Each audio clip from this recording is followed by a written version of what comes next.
Halo semuanya, apa kabar? Di sini perkenalkan nama Bapak David Wicaksono dari mahasiswa BK yang praktek di sekolah kalian SMA Negeri 2 Salatiga. Di sini Bapak akan memberikan edukasi untuk kalian mengenai kecerdasan emosional. Sebelum masuk materi, Bapak ingin bertanya nih, siapa dari kalian yang suka marah-marah?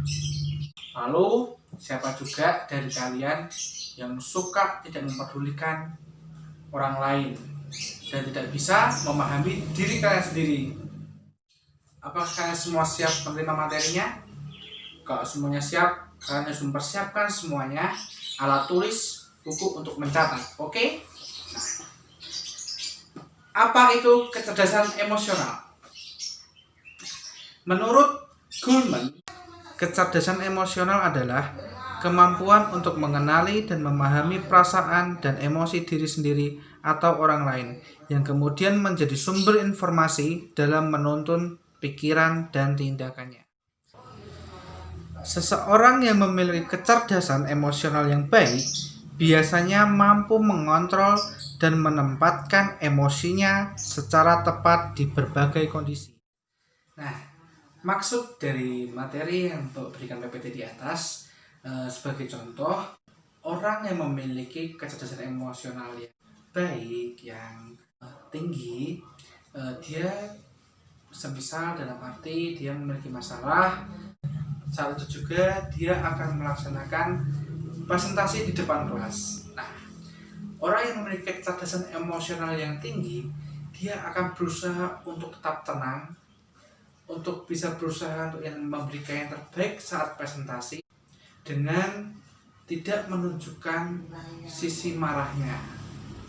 Sebaliknya, seseorang yang memiliki kecerdasan emosional yang rendah, dia justru ketika memiliki sebuah masalah, justru dia akan bersikap marah dan orang di sekitarnya akan terkena dampak marahnya dia.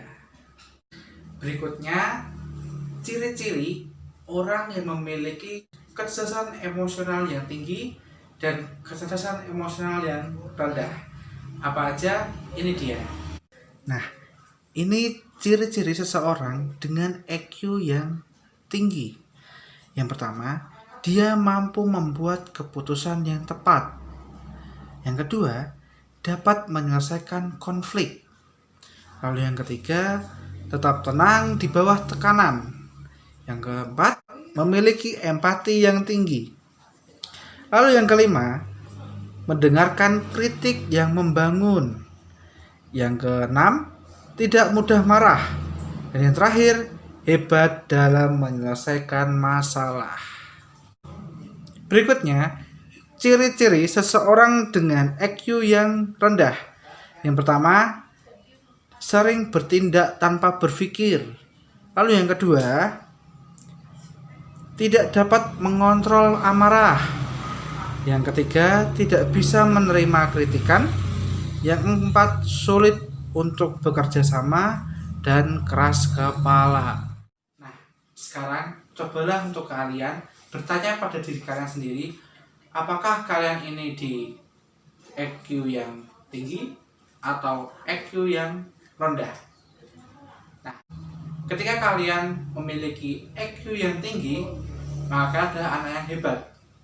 Pertahankan apa yang sudah kalian lakukan. Sedangkan bagi kalian yang memiliki EQ yang rendah, tetap tenang aja. Bapak punya tips untuk kalian meningkatkan rasa kecerdasan emosional kalian yang baik. Gimana caranya? Ini dia. Nah, untuk tips yang pertama yaitu kalian tetap tenang saat mengalami stres. Tips kedua yaitu dengan cara kurangi emosi negatif. Lalu tips yang ketiga yaitu dengan cara tetap bangkit walaupun sedang terpuruk. Nah, tips yang pertama ini dengan cara kan tetap tenang. Itu bagaimana sih caranya? Nah, kalian berusaha untuk semampu mungkin ketika kalian mengalami suasana yang enggak baik, mood kalian jelek. Nah, kalian harus tetap tenang. Nah, ketika kalian tenang, kalian dapat berpikir dengan jernih dan dapat mengambil keputusan dengan baik. Sekarang tips yang kedua yaitu kurangi emosi negatif. Dengan cara kalian tetap berpikir positif dan berusaha untuk tidak berprasangka buruk.